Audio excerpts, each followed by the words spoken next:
বেশি বিক্রি করতে পারলে তার দালালের এভাবে চুক্তি করা শরীয়ত সম্মত নয়।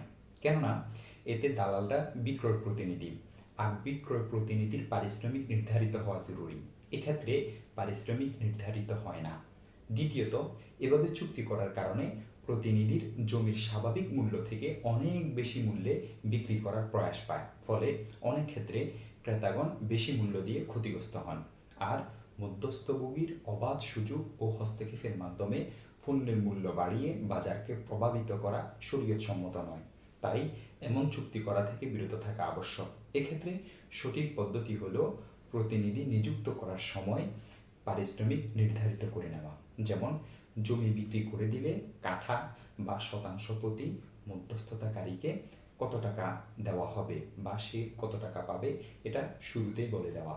দেখতে পারেন আল মাহিতুল বুরহানি 11 নং খণ্ড 216 নং পৃষ্ঠা, ফাতাওয়ায়ে হিন্দিয়া 4 নং খণ্ড 410 নং পৃষ্ঠা, ফাতাওয়ায়ে তাতার খানিয়া 15 নং খণ্ড 6 নং পৃষ্ঠা।